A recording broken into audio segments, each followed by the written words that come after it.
엄마, 나 큰일 났어. 68세 박영숙은 딸의 전화를 받고 가슴이 철렁했다. 왜? 무슨 일인데? 엄마, 나 지금 회사에서 큰일 났어. 엄마가 아니면 안 돼. 딸 미라의 목소리가 떨렸다. 영숙은 핸드폰을 꽉 쥐었다. 3개월 전, 박영숙은 평범한 68세 여성이었다. 30년간 초등학교 교사로 일했고 8년 전 정년퇴직을 했다. 남편 박철수는 5년 전 암으로 세상을 떠났다. 슬펐지만 영숙은 혼자서도 잘 살았다. 퇴직연금 월 150만 원. 남편이 남긴 아파트 한 채. 예금 1억. 넉넉하진 않았지만 안정적이었다.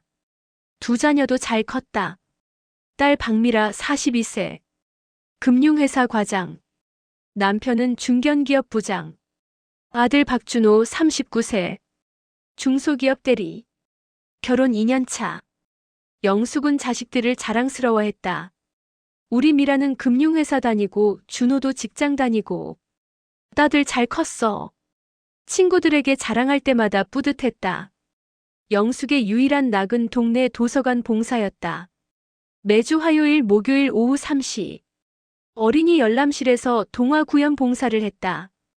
퇴직한 지 8년, 봉사도 8년째였다. 할머니, 오늘은 무슨 이야기 들려줄 거예요? 오늘은 아낌없이 주는 나무 이야기야. 영숙의 목소리는 따뜻했다. 30년간 아이들을 가르쳤던 목소리. 옛날 옛적에 아이들은 영숙의 목소리에 빠져들었다. 할머니 목소리 들으면 마음이 따뜻해져요. 한 아이가 말했다. 영숙은 그 말이 좋았다. 내가 아직 누군가에게 필요한 사람이구나. 어느 금요일 저녁, 딸 미라가 전화했다. 엄마, 요즘 괜찮으세요? 응, 엄마는 괜찮아. 엄마 혹시 돈 좀 여유 있으세요? 영숙은 순간 긴장했다. 왜? 무슨 일 있어? 아니에요. 그냥 궁금해서요. 엄마 돈은 별로 없어. 퇴직연금으로 살고 있잖아. 아, 네. 그럼 됐어요. 전화가 끊어졌다. 영숙은 뭔가 이상했지만 대수롭지 않게 넘겼다. 2주 후, 또 미라에게서 전화가 왔다. 엄마, 좋은 투자처가 있는데 같이 하실래요? 투자. 엄마는 그런 거 잘 모르는데. 엄마, 이거 정말 좋은 거예요. 제 회사 사람들도 다 아는 건데. 그래도 엄마는. 알았어요. 그럼 말고요. 미라의 목소리가 서운해 보였다. 영숙은 마음이 불편했다. 내가 너무 무뚝뚝하게 거절한 건가? 하지만 투자는 무서웠다. 남편이 살아있을 때 주식으로 손해본 기억이 있었다. 한 달이 지났다. 어느 토요일 저녁 8시. 초인종이 울렸다.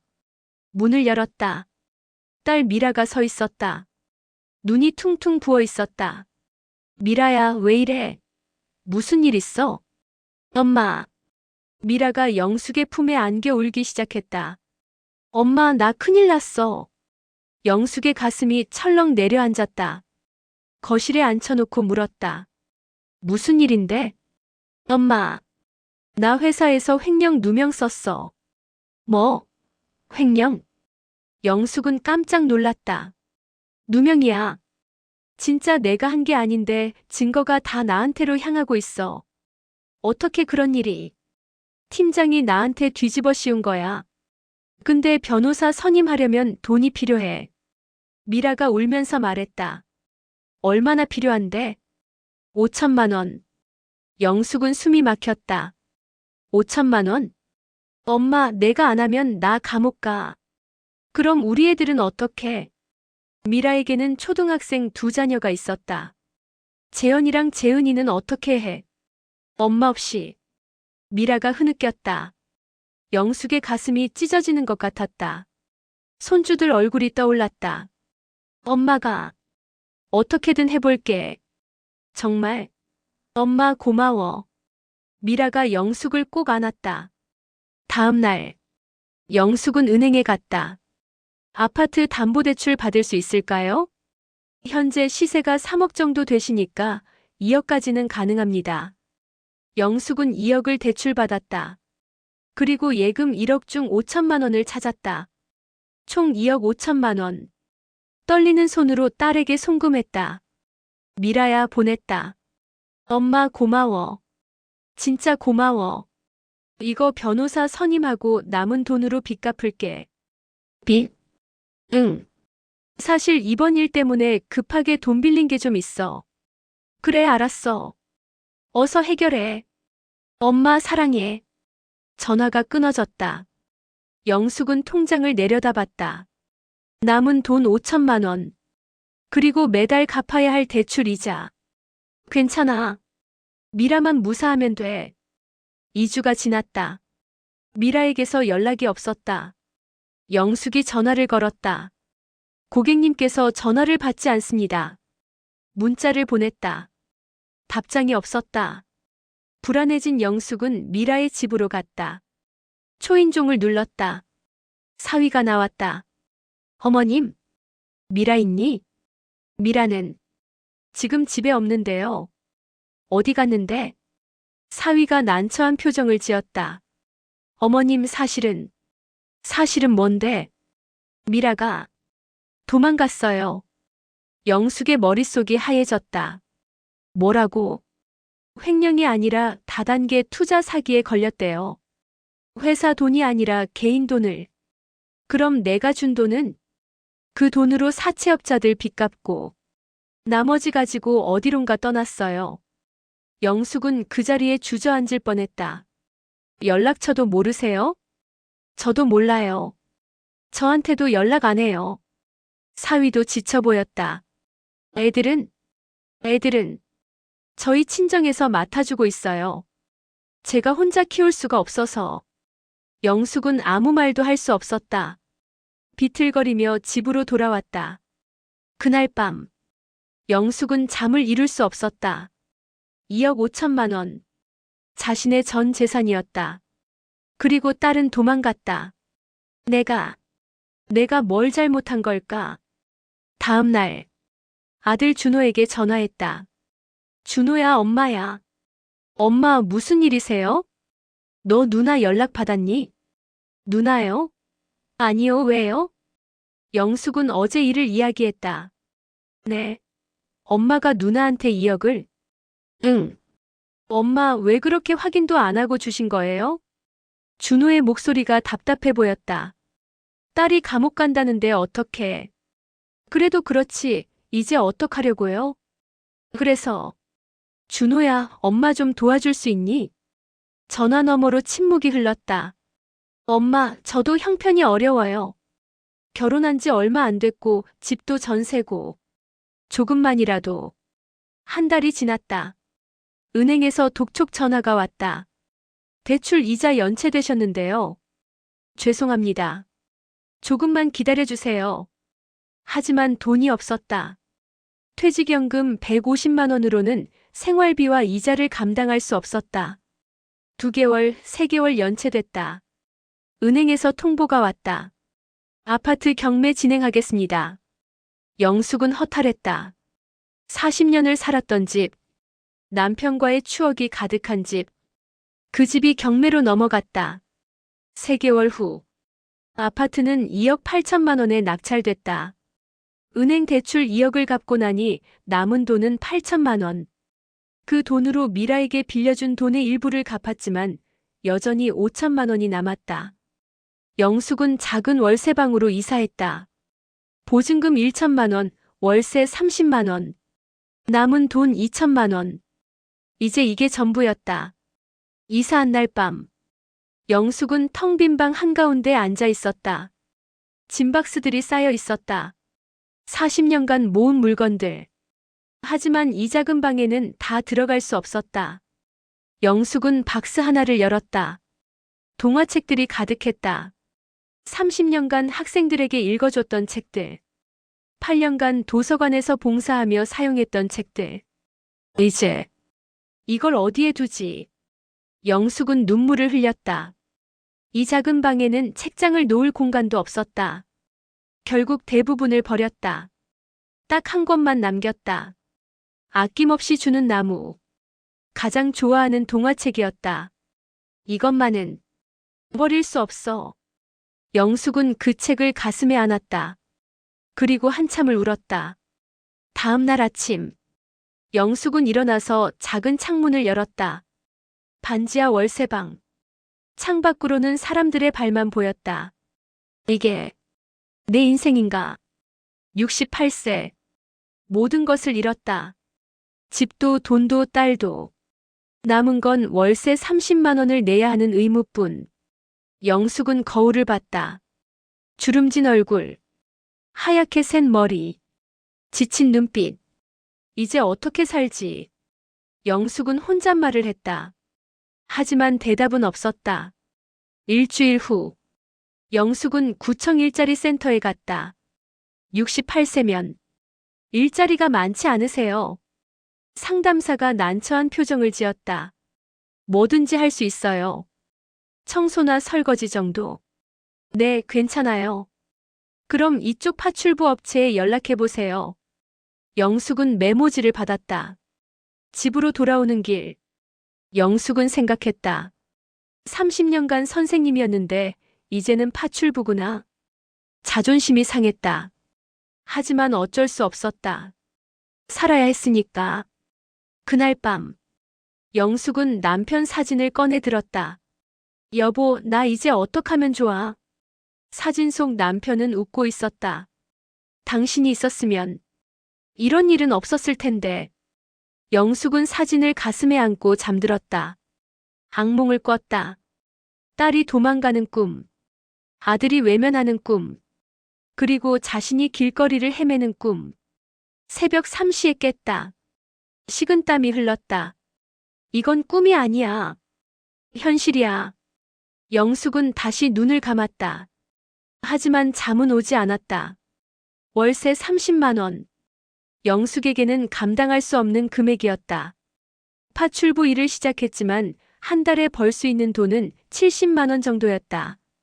생활비를 빼면 월세를 내기도 빠듯했다. 첫 파출부 일.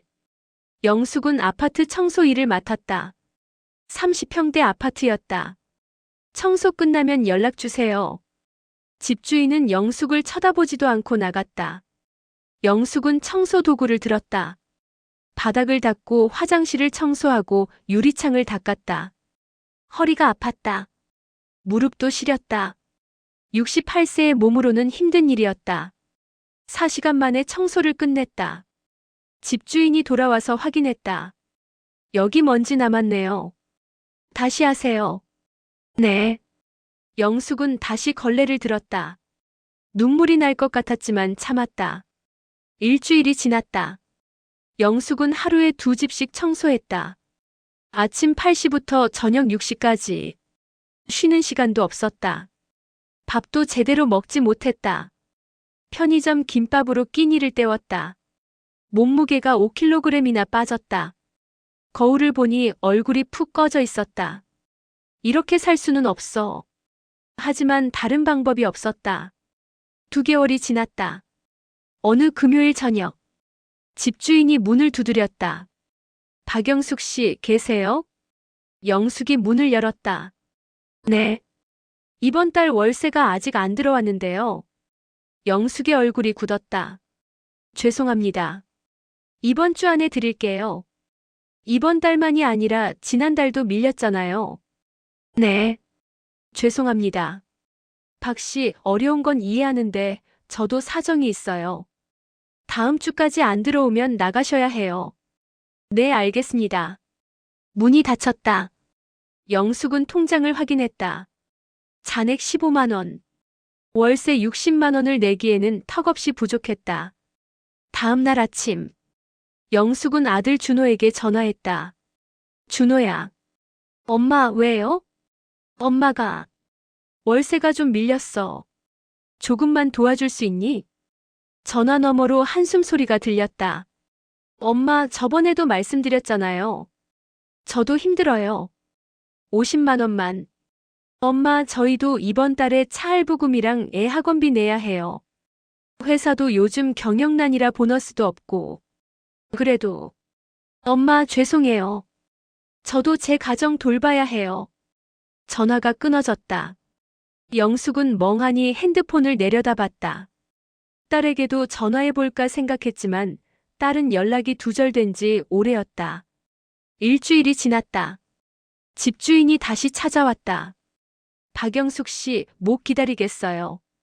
오늘까지 나가주세요. 한 번만 더 기회를. 안 됩니다. 이미 한 달 넘게 기다렸어요. 그럼 짐은 어떡하고? 짐은 일주일 안에 가져가세요.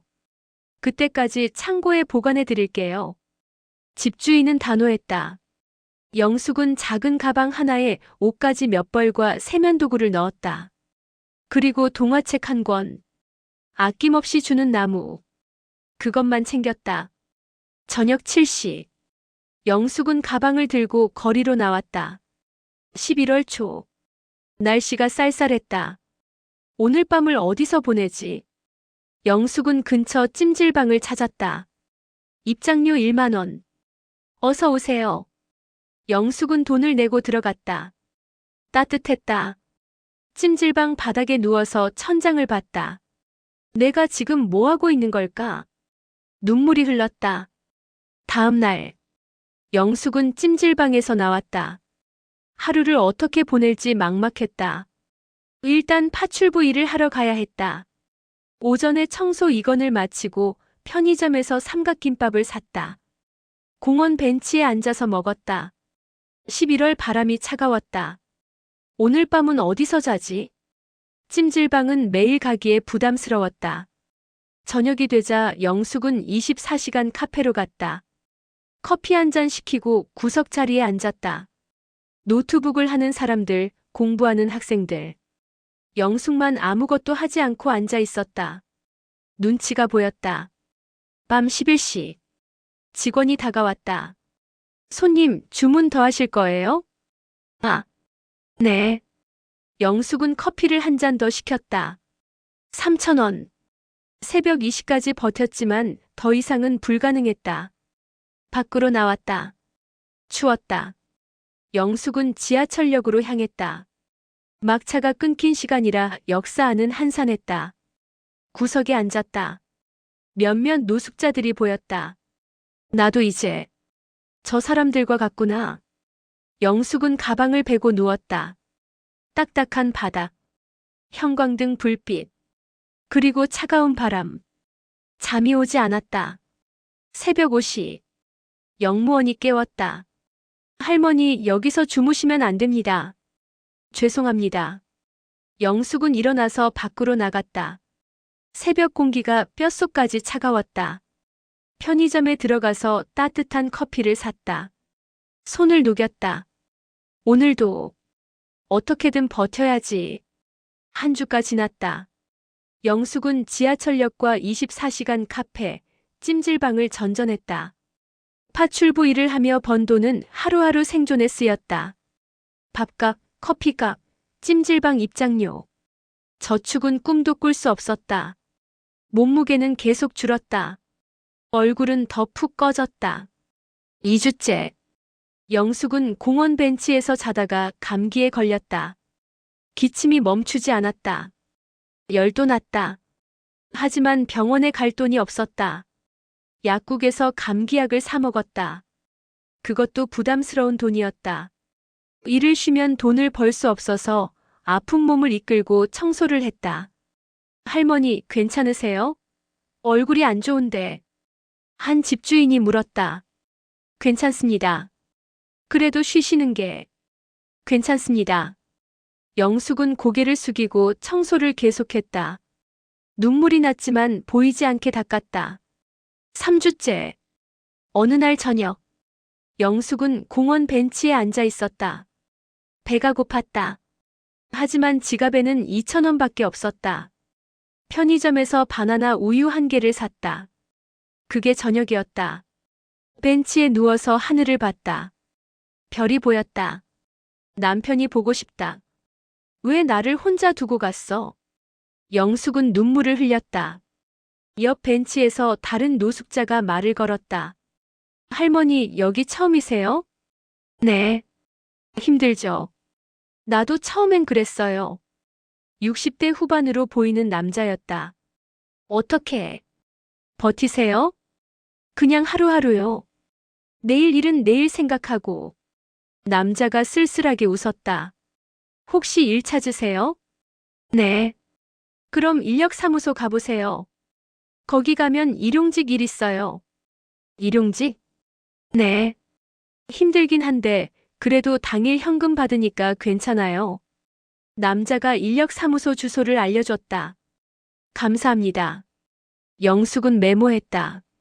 다음 날 아침, 영숙은 인력사무소를 찾았다. 허름한 건물 1층이었다. 어서 오세요. 40대 남자가 인사했다.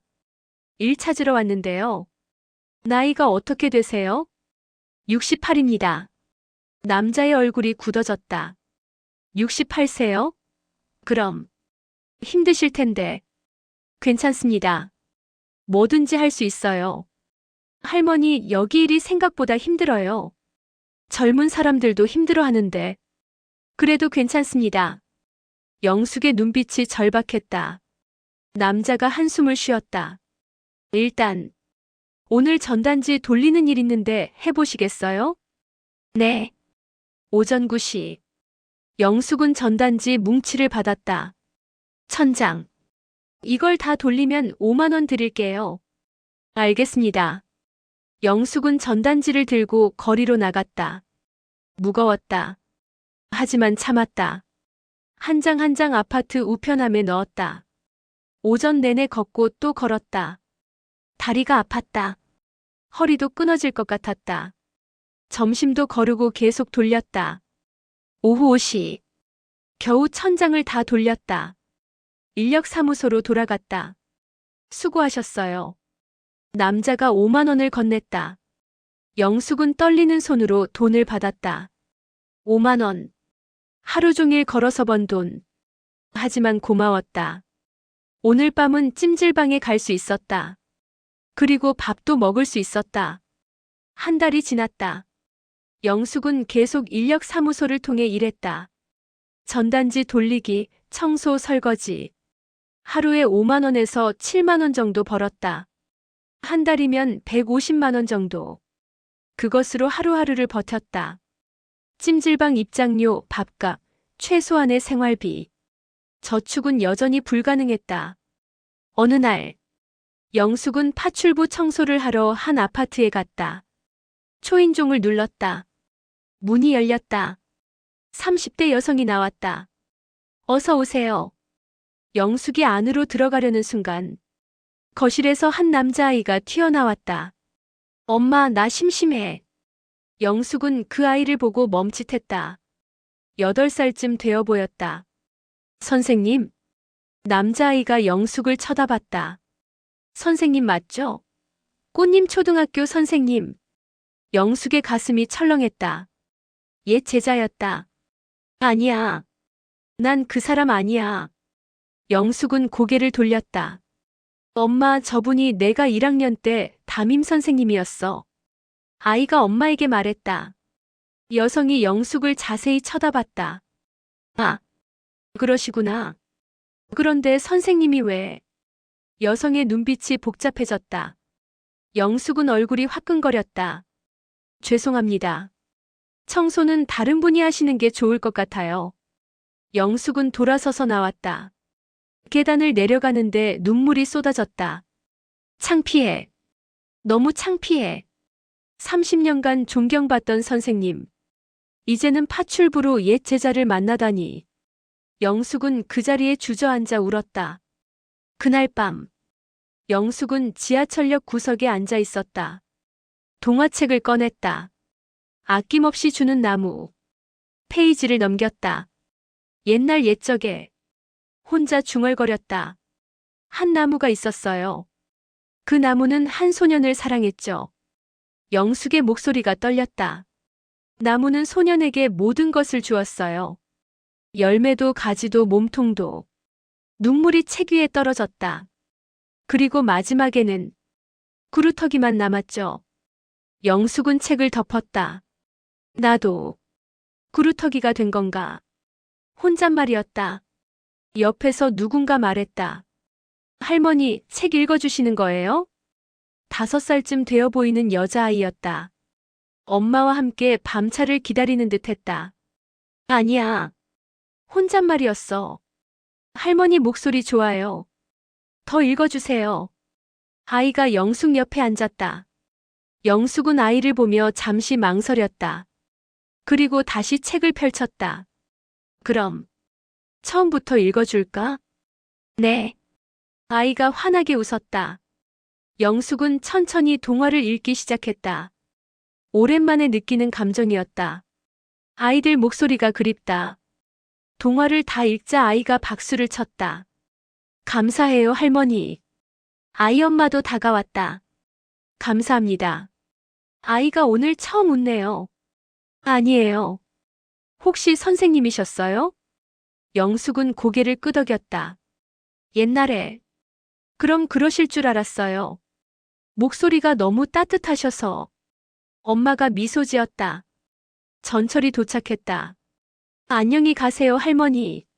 아이가 손을 흔들었다. 영숙도 손을 흔들었다. 기차가 떠나고 영숙은 혼자 남았다.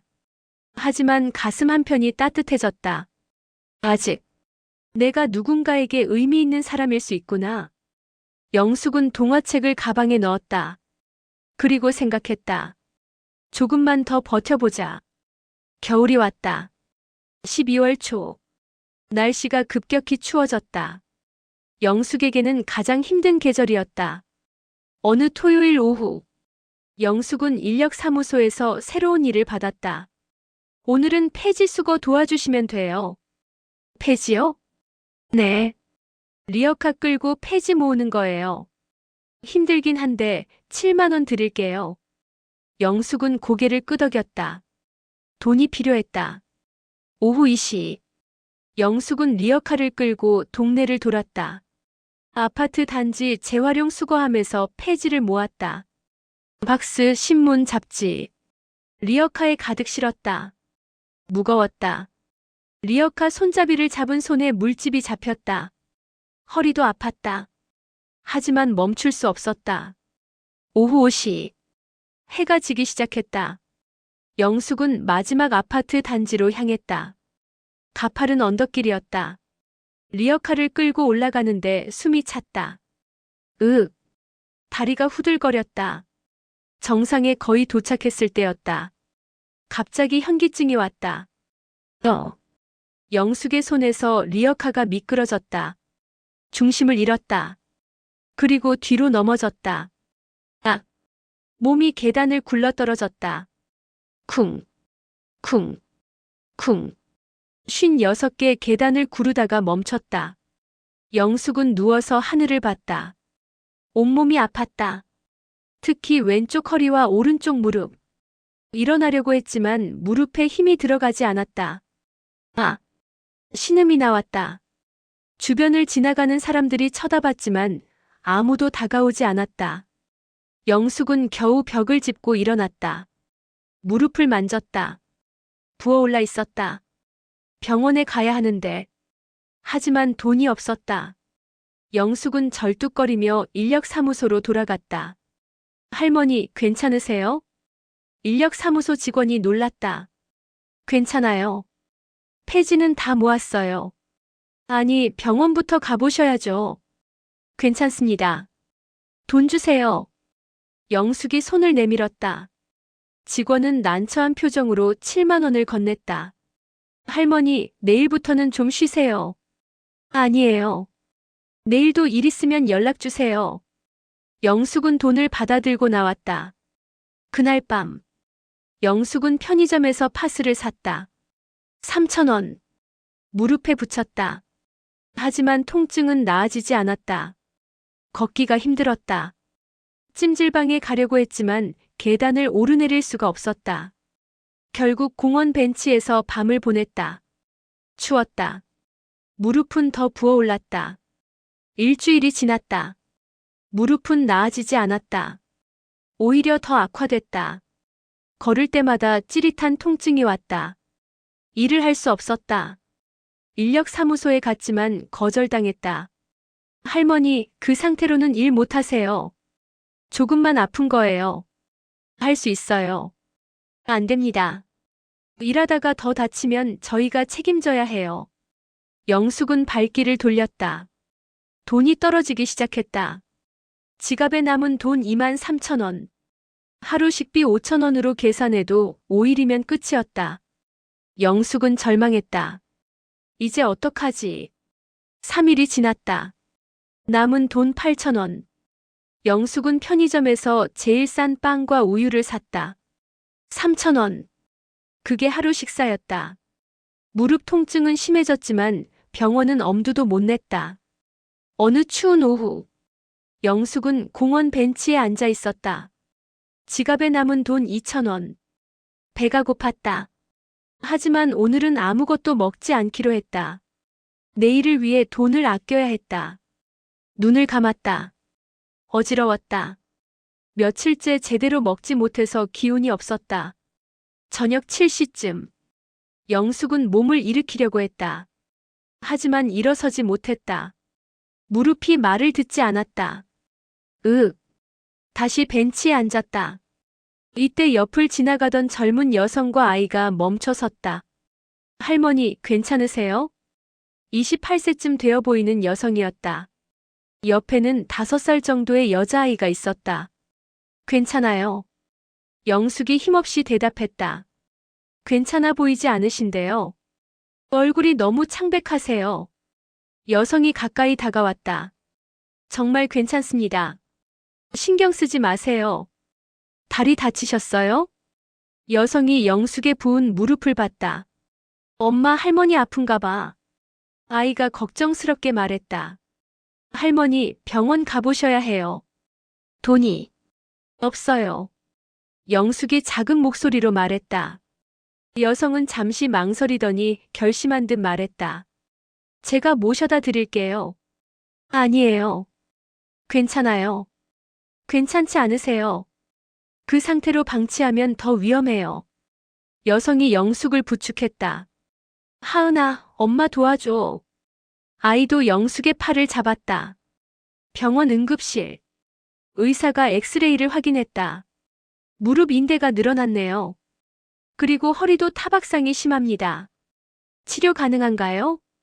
여성이 물었다. 네. 물리치료하시고 약 드시면 나아질 겁니다. 다만 무리하시면 안 돼요. 알겠습니다. 의사가 처방전을 썼다. 치료비 15만 원.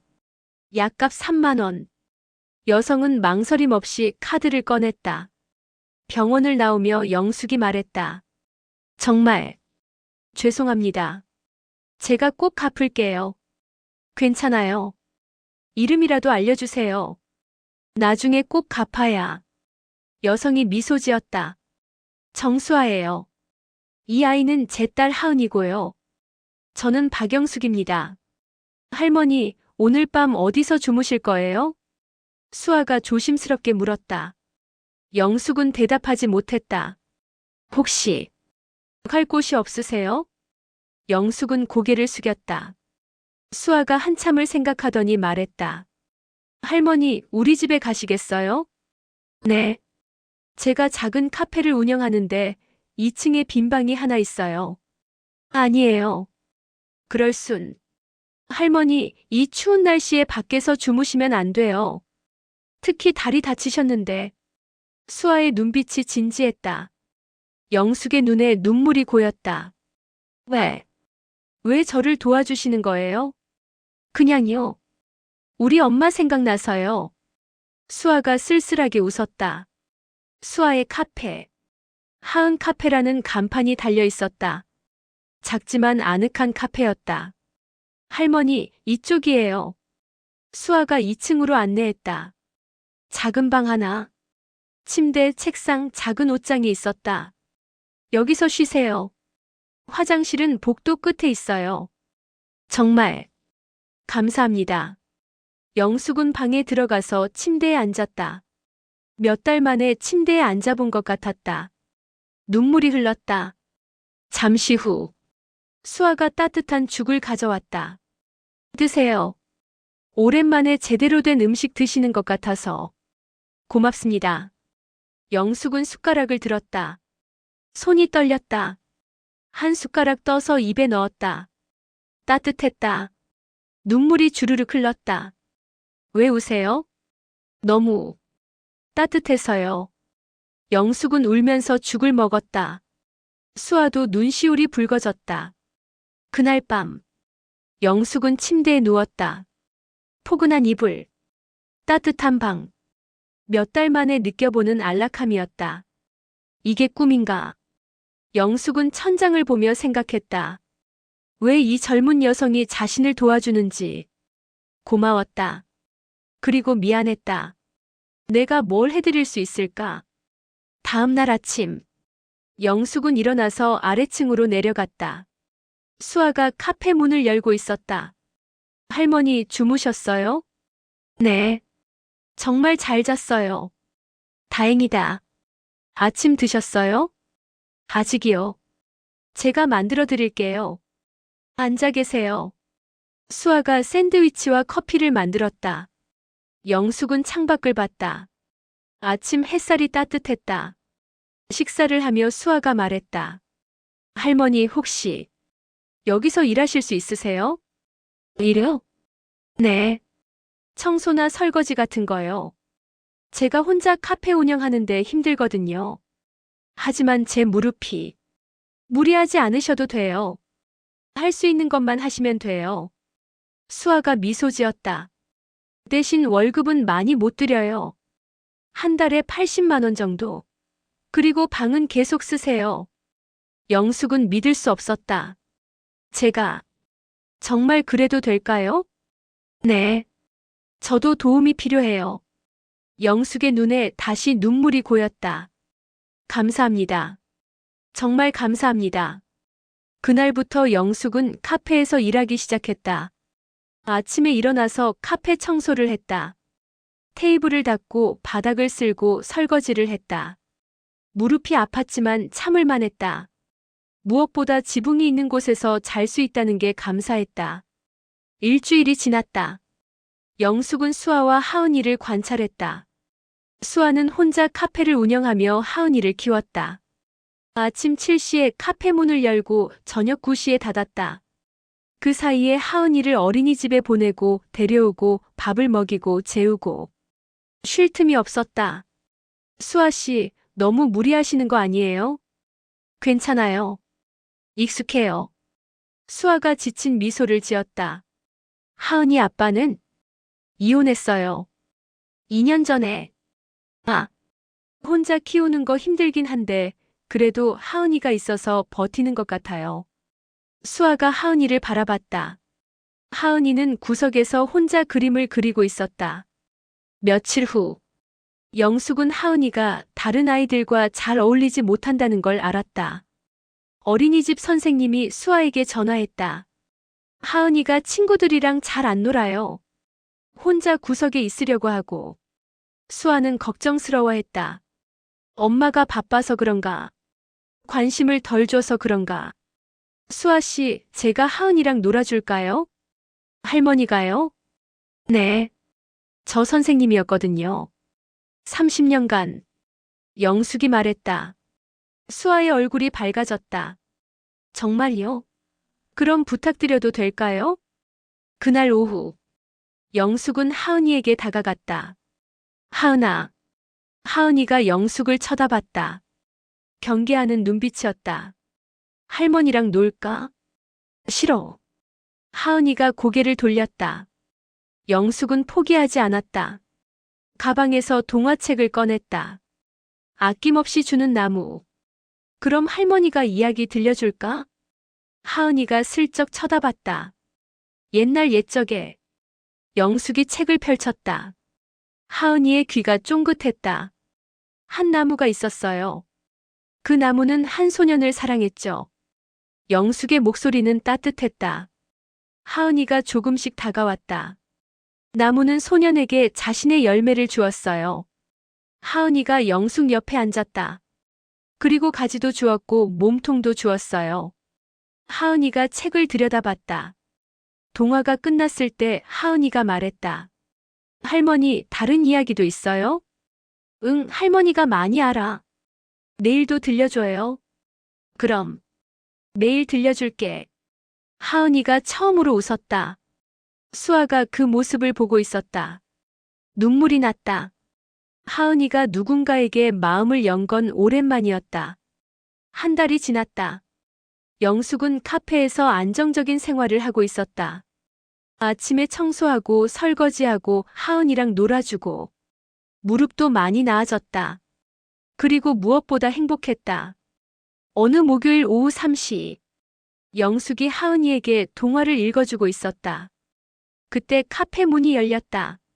30대 초반의 여성이 5살쯤 되는 아들과 함께 들어왔다. 안녕하세요. 수아가 인사했다. 커피 한 잔 주세요. 여성이 주문하고 아이와 함께 앉았다. 아이가 영숙이 읽어주는 동화를 듣더니 다가왔다. 할머니, 뭐 읽어요? 이건 백설공주 이야기야. 저도 들을 수 있어요? 그럼 이리 와. 아이가 영숙 옆에 앉았다. 영숙은 동화를 계속 읽었다. 여성도 커피를 마시며 그 모습을 지켜봤다. 동화가 끝나자 여성이 다가왔다. 할머니, 목소리가 정말 좋으시네요. 고맙습니다. 혹시 선생님이셨어요?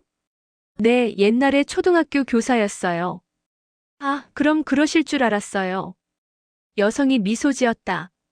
저희 아이가 동화를 좋아하는데 집에서 읽어주면 금방 실증 내거든요. 근데 할머니가 읽어주시니까 집중하네요. 그래요? 다행이네요. 혹시 내일도 오면 또 읽어주실 수 있으세요? 물론이죠. 여성은 고맙다는 인사를 하고 나갔다.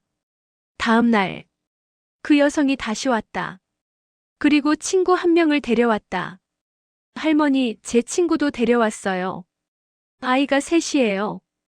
어서 와요. 영숙은 아이들에게 동화를 읽어줬다. 하은이 포함 총 5명의 아이들. 모두 영숙의 목소리에 빠져들었다. 일주일이 지나자 소문이 났다.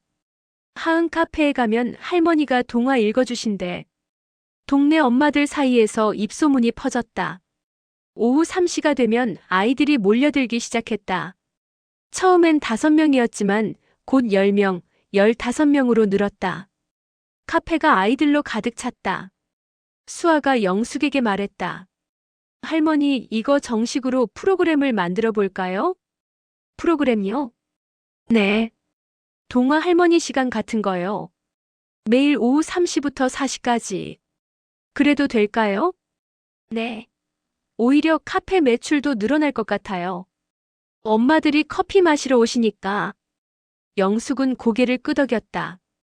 그럼 해볼게요. 2주 후. 동화 할머니 시간은 카페의 대표 프로그램이 되었다. 매일 20명 이상의 아이들이 왔다. 영숙은 다양한 동화를 준비했다. 한국 전래동화, 세계 명작, 창작동화. 30년간 쌓아온 레퍼토리였다. 아이들은 영숙을 사랑했다. 동화 할머니. 할머니, 오늘은 무슨 이야기예요? 할머니 목소리 들으면 마음이 따뜻해져요. 한 달이 지났다. 어느 날 한 젊은 엄마가 영숙에게 물었다. 할머니, 혹시 저희 아이 좀 봐주실 수 있으세요? 아이를 봐달라고요? 네. 저도 일을 해야 하는데 어린이집 끝나는 시간이 애매해서요. 오후 3시부터 6시까지만요. 그런데 제가 비용은 드릴게요. 한 달에 30만 원이요. 영숙은 수아를 쳐다봤다. 수아가 고개를 끄덕였다. 좋아요. 해보죠. 그렇게 시작된 돌봄 서비스.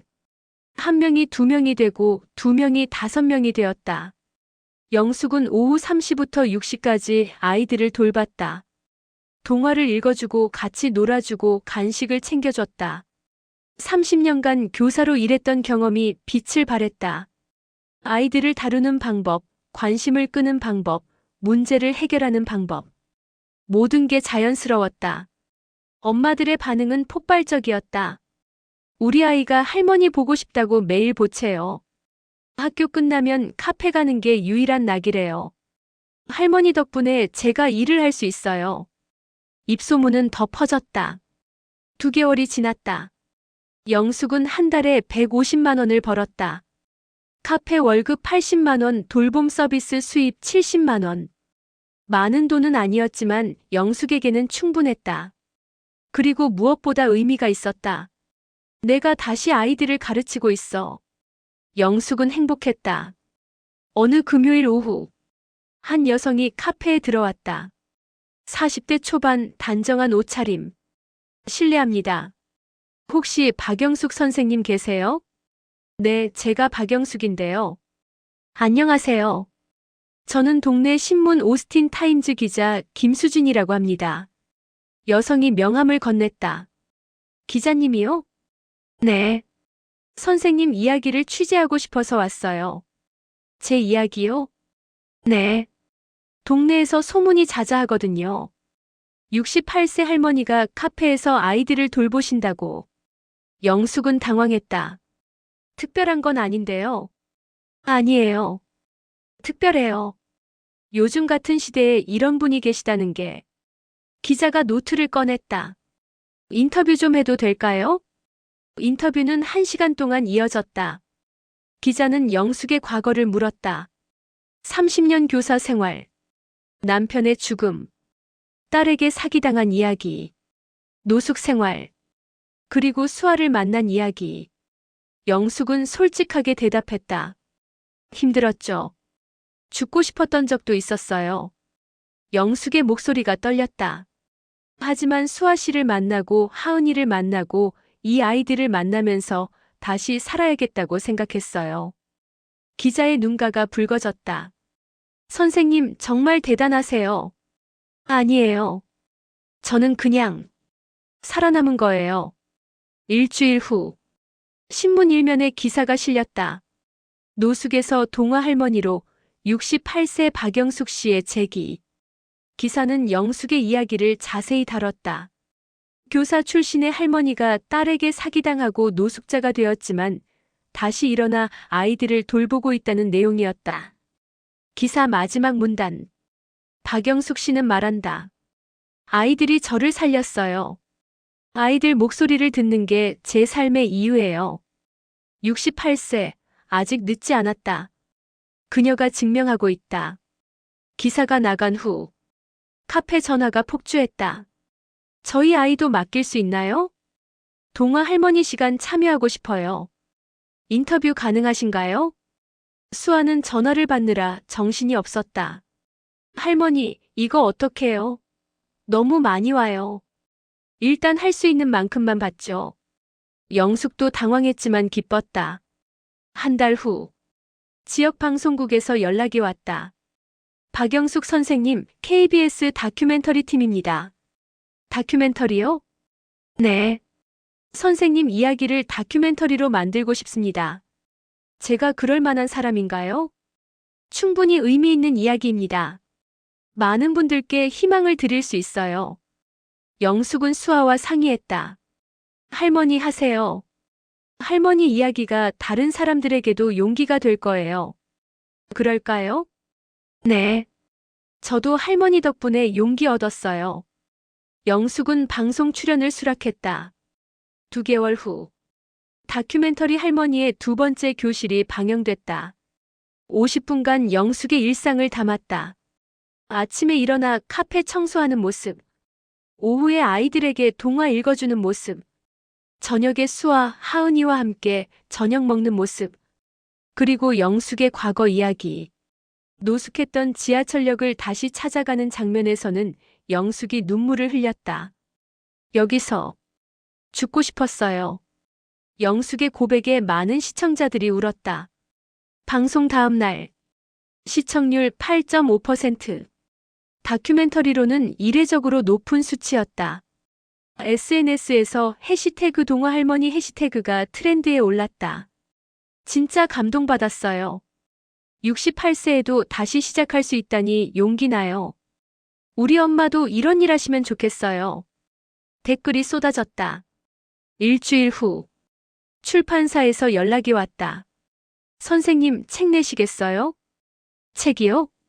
네. 영숙 할머니의 동화 수업 같은 제목으로요. 선생님의 인생 이야기와 함께 추천 동화 목록, 그리고 아이들과 소통하는 방법 같은 거요. 제가 그럴 수 있을까요? 충분히 가능합니다. 저희가 도와드릴게요. 영숙은 또 한 번 놀라운 제안을 받았다. 3개월 후, 책이 출간됐다. 표지에는 영숙이 아이들에게 동화 읽어주는 사진. 제목 할머니의 두 번째 교실 -68세. 다시 시작하는 용기. 책은 출간 첫 주에 베스트셀러 순위에 올랐다. 서점 에세이 부문 1위. 영숙은 믿을 수 없었다. 내가 작가가 됐어? 수아가 영숙을 껴안았다. 할머니 축하드려요. 하은이도 뛰어와서 안겼다. 할머니 최고.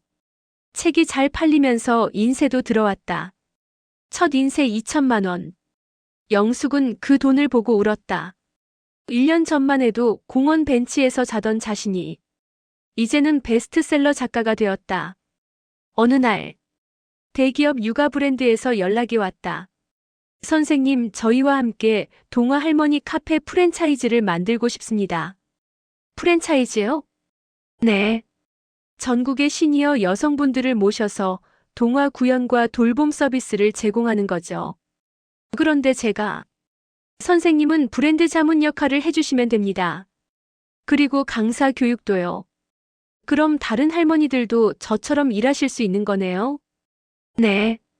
시니어 일자리 창출 프로그램이기도 해요. 영숙은 감동했다. 자신처럼 어려움을 겪는 다른 할머니들도 도울 수 있다니. 하겠습니다. 6개월 후, 전국 10개 도시에 동화 할머니 카페가 오픈했다. 각 지역의 60-70대 여성들이 동화 구연과 돌봄 서비스를 제공했다. 영숙은 매달 각 지점을 돌며 강사 교육을 했다. 아이들을 대할 때는 눈높이를 맞춰주세요. 목소리는 따뜻하게 하지만 또렷하게. 아이들의 말을 경청해주세요. 교육을 받은 할머니들의 눈빛이 달라졌다. 저도 할 수 있을 것 같아요. 감사합니다, 선생님. 영숙은 뿌듯했다. 1년이 지났다. 영숙은 69세가 되었다. 브랜드 자물료와 책 인세로 한 달에 500만 원 이상을 벌었다. 하지만 영숙의 생활은 크게 바뀌지 않았다. 여전히 카페 2층 작은 방에서 살았고 매일 오후 3시에는 아이들에게 동화를 읽어줬다. 할머니, 왜 큰 집으로 안 이사 가세요? 수아가 물었다. 여기가 좋아. 수아 씨랑 하은이 옆에 있는 게. 할머니, 너희가 내 진짜 가족이야. 영숙이 수아의 손을 잡았다. 수아의 눈에 눈물이 고였다. 어느 토요일 오후, 영숙은 하은이와 함께 공원에 갔다. 하은이가 물었다. 할머니 딸은 어디 있어요? 영숙은 잠시 멈칫했다. 멀리 있어. 보고 싶지 않아요? 가끔 보고 싶지. 그럼 연락하면 되잖아요. 하은이의 순수한 말에 영숙은 미소 지었다. 그래. 언젠가는 연락하게 되겠지. 그날 밤, 영숙은 혼자 방에 앉아 생각했다. 딸 미라. 1년 넘게 소식이 없었다. 미운 것도 사실이었다. 하지만 그리운 것도 사실이었다. 언젠가는 만날 수 있을까? 다음 날 일요일, 영숙은 카페에서 아침 준비를 하고 있었다. 초인종이 울렸다. 누구세요? 문을 열었다. 한 여성이 서 있었다. 수척한 얼굴, 초췌한 모습. 하지만 영숙은 단번에 알아봤다. 미라야.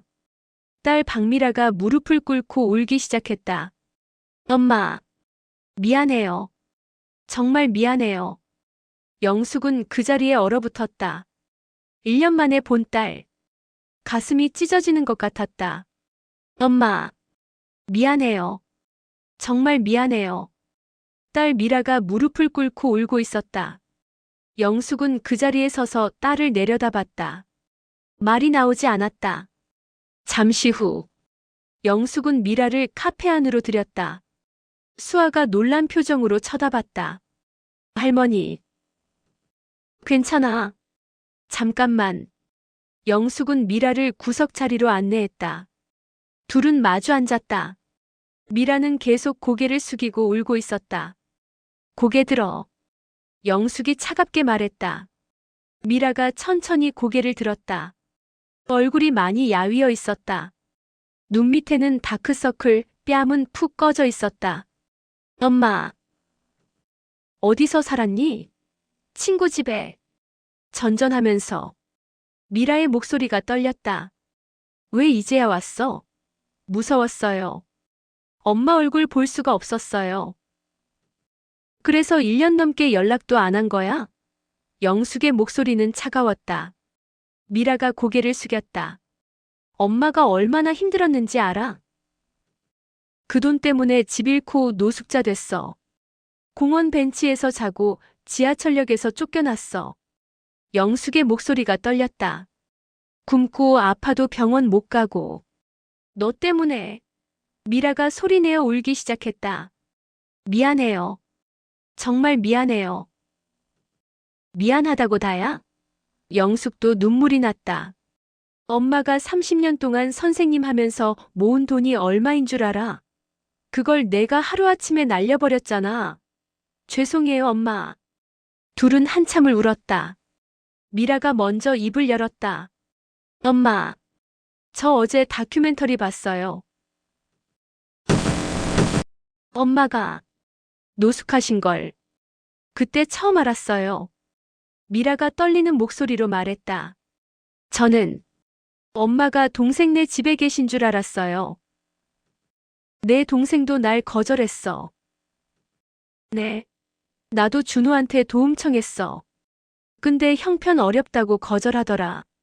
미라의 얼굴이 굳어졌다. 엄마, 진짜 죄송해요. 제가 엄마를. 너 때문에 내가 죽을 뻔했어. 영숙이 말했다. 한겨울에 공원 벤치에서 자는데 정말 죽고 싶더라. 엄마. 근데 살았어. 어떻게든 살아남았어. 영숙이 미라를 똑바로 쳐다봤다. 그런데 너는 뭐 했니? 도망만 다녔잖아. 미라는 아무 말도 할 수 없었다. 재현이랑 재은이는? 영숙이 물었다. 시댁에서 보고 계세요. 너희 시어머니가? 네. 저는 갈 곳이 없었어요. 사위는? 이혼했어요. 제가 돈 날리는 바람에 집도 잃고. 미라가 다시 울었다. 다 내가 망쳤어요. 엄마 인생도 제 가정도. 영숙은 한숨을 쉬었다. 잠시 침묵이 흘렀다. 수아가 커피 2잔을 가져왔다. 드세요.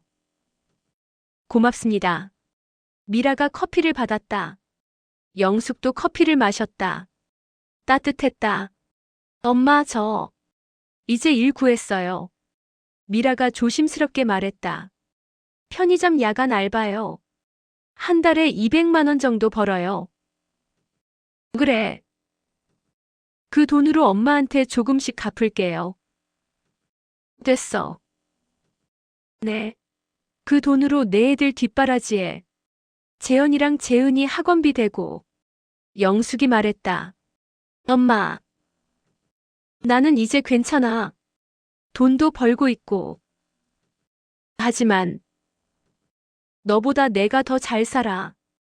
영숙이 씁쓸하게 웃었다. 미라는 또 눈물을 흘렸다. 엄마, 저 용서해 주실 수 있으세요? 미라가 물었다. 영숙은 잠시 망설였다. 모르겠어. 솔직한 대답이었다. 아직도 화가 나. 내가 밉고. 네. 하지만 영숙이 창밖을 봤다. 수아 씨가 그러더라. 미워하면 나만 힘들다고. 그리고 하은이가 물었어. 엄마 딸은 어디 있냐고. 영숙이 미라를 쳐다봤다. 나도. 내가 보고 싶긴 했어. 미라가 영숙의 손을 잡았다. 엄마, 제가 평생 속죄하며 살게요. 속죄는 무슨. 그냥 잘 살아. 네. 그리고 재현이랑 재은이 잘 키워. 그게 내가 할 일이야. 네, 엄마. 그날 오후, 미라는 손주들 사진을 보여줬다. 재현이가 이제 초등학교 4학년이에요. 많이 컸네. 재은이는 2학년이고요. 영숙은 손주들 사진을 오래 들여다봤다. 애들이 할머니 보고 싶대요. 다음에 데리고 와도 될까요? 영숙은 잠시 생각했다. 그래, 데리고 와. 정말요? 응. 애들이 무슨 죄야? 미라가 영숙을 꼭 안았다. 엄마 사랑해요. 영숙은 딸을 안으며 눈물을 흘렸다. 일주일 후, 미라가 아이들을 데리고 왔다. 할머니, 재현이와 재은이가 영숙에게 달려왔다. 아이고, 우리 손주들. 영숙은 손주들을 꼭 안았다. 보고 싶었던 아이들이었다. 할머니, 보고 싶었어요. 할머니도. 영숙은 손주들에게 동화를 읽어줬다. 아낌없이 주는 나무. 아이들은 할머니 무릎에 안겨 동화를 들었다. 미라는 그 모습을 보며 눈물을 흘렸다. 같은 주 토요일, 아들 준호에게서 전화가 왔다. 엄마, 저예요. 응. 엄마, 저 누나 만났어요. 그래. 누나한테 들었어요. 엄마가 노숙하셨다고. 준호의 목소리가 떨렸다. 나 괜찮아. 이제는. 엄마, 죄송해요. 제가 엄마를 외면했어요. 됐어. 아니에요. 제가 찾아뵐게요. 바쁠 텐데. 아니에요. 꼭 갈게요. 다음 날 일요일. 아들 준호가 며느리, 손자와 함께 카페에 왔다. 엄마. 준호는 엄마를 보자마자 눈물을 흘렸다. 엄마, 죄송해요. 괜찮아. 아니에요. 저 형편 어렵다고 거짓말했어요. 준호가 무릎을 꿇었다. 준호야, 일어나. 엄마가 그렇게 생활하시는 줄 알았으면 제가 어떻게든 했어야 하는데. 며느리도 고개를 숙였다. 어머니, 죄송합니다. 영숙은 아들과 며느리를 일으켰다. 다 지나간 일이야. 엄마, 이제 와 있으니 됐어. 앉아. 그날 오후, 영숙은 두 자식, 며느리, 사위, 그리고 4명의 손주들과 함께 시간을 보냈다. 수아도 하은이와 함께 합류했다. 할머니, 저도 할머니 가족이죠? 하은이가 물었다. 그럼 너도 할머니 손주야. 영숙이 하은이를 안아 올렸다. 미라가 수아에게 다가갔다. 감사합니다. 우리 엄마 돌봐주셔서. 아니에요. 제가 더 감사하죠. 할머니가 저희를 살렸어요. 수아가 미소 지었다. 할머니 없었으면 저랑 하은이 어떻게 됐을지 몰라요. 저녁 무렵, 영숙이 제안했다. 우리 아빠 산소 갈까? 산소요? 응. 다 같이. 자식들이 고개를 끄덕였다. 남편의 산소. 영숙과 자식들, 손주들이 함께 찾았다. 수아와 하은이도 함께했다. 영숙은 남편 묘 앞에 무릎을 꿇었다. 여보, 나야. 영숙의 목소리가 떨렸다. 우리 애들 다 데리고 왔어. 미라와 준호가 엄마 옆에 무릎을 꿇었다. 아빠, 미안해요. 아빠, 죄송합니다. 두 자식이 울었다. 손주들도 할아버지 묘 앞에 절을 했다. 여보, 나 힘들었어. 영숙이 말했다. 내가 없어서 너무 힘들었어. 죽고 싶을 때도 많았어. 눈물이 흘렀다. 근데 살았어. 어떻게든 살아남았어. 그리고 이제. 괜찮아. 나 이제 행복해. 영숙이 웃으며 눈물을 닦았다. 우리 애들도 정신 차렸고 손주들도 잘 크고 있고. 그리고 좋은 사람들도 만났어. 영숙이 수아를 쳐다봤다. 수아도 눈물을 흘리고 있었다. 여보, 나 이제 진짜 괜찮아. 걱정 마. 산소를 나오며 가족들이 함께 걸었다. 미라가 영숙의 팔을 잡았다. 엄마, 저희랑 같이 살아요. 아니야. 왜요? 이제 큰 집으로 이사하셔야죠. 준호도 거들었다. 엄마, 저희가 모셔야죠. 영숙은 고개를 저었다. 나는 지금이 좋아. 하지만 수아 씨랑 하은이 옆에 있는 게 좋아. 영숙이 말했다. 너희는 주말에 자주 오면 돼. 엄마. 그리고 나는 아직 할 일이 많아. 아이들 가르쳐야 하고 책도 써야 하고. 영숙이 웃었다. 69세인데 바쁘단 말이야. 자식들도 웃었다. 한 달이 지났다.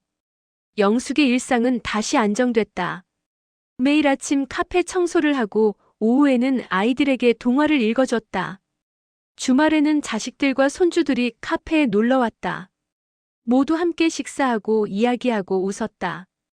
어느 토요일 오후, 온 가족이 카페에 모였다. 미라, 준호, 며느리, 사위, 내 손주, 수아, 하은이. 테이블이 가득 찼다. 할머니, 건배해요. 재현이가 주스잔을 들었다. 뭐하러? 할머니 책이 10만 부 팔렸잖아요. 아, 그거. 영숙이 쑥스러워했다. 건배. 모두가 잔을 부딪혔다. 식사 후, 영숙은 가족들을 바라봤다. 웃고 떠드는 모습. 행복해 보이는 얼굴들. 이게 진짜 성공이구나. 영숙은 생각했다. 돈을 많이 번 것도 유명해진 것도 아니었다. 진짜 성공은 이거였다. 가족과 화해하고 용서하고 다시 사랑하는 것. 그리고 새로운 가족을 만나는 것. 저녁. 모두가 돌아가고 영숙은 혼자 남았다. 수아와 하은이는 2층으로 올라갔다. 영숙은 카페 창가에 앉아 밖을 봤다. 별이 반짝였다. 여보, 보고 있어? 영숙이 하늘을 향해 중얼거렸다. 나 잘 살고 있어. 애들도 다 잘 지내고. 미소가 지어졌다. 그리고 말이야, 나 이제 진짜 행복해. 다음 날, 영숙은 일기를 썼다. 2024년 11월 15일. 오늘로 내가 카페에서 산지 정확히 2년이 됐다. 2년 전 오늘 수아 씨가 날 구해줬다. 그리고 내 인생이 완전히 바뀌었다. 노숙자에서 동화 할머니로, 절망에서 희망으로, 혼자에서 가족으로. 이제 70세를 앞두고 있지만 나는 아직 할 일이 많다. 더 많은 아이들에게 동화를 들려주고 싶다. 더 많은 할머니들에게 용기를 주고 싶다. 그리고 무엇보다 하루하루를 감사하며 살고 싶다. 내 인생의 진짜 성공은 돈이 아니었다. 용서였고 화해였고 사랑이었다. 이제 알았다. 아낌없이 주는 나무처럼 모든 것을 잃어도 다시 시작할 수 있다는 것을. 그리고 그것이 진짜 행복이라는 것을. 영숙은 일기를 덮고 창밖을 봤다. 새로운 하루가 시작되고 있었다. 좋아, 오늘도 힘내자. 영숙은 일어나서 카페 청소를 시작했다. 오후 3시면 아이들이 올 것이다. 그리고 영숙은 다시 동화를 읽어줄 것이다. 옛날 옛적에 그 따뜻한 목소리로. 여러분, 박영숙 할머니의 이야기 어떠셨나요? 69세에도 70세에도 다시 시작할 수 있습니다. 가장 큰 성공은 돈이 아닌 용서와 화해입니다. 구독과 좋아요, 따뜻한 댓글은 저희에게 큰 힘이 됩니다. 다음 이야기도 기대해 주세요. 실버로드였습니다. 감사합니다.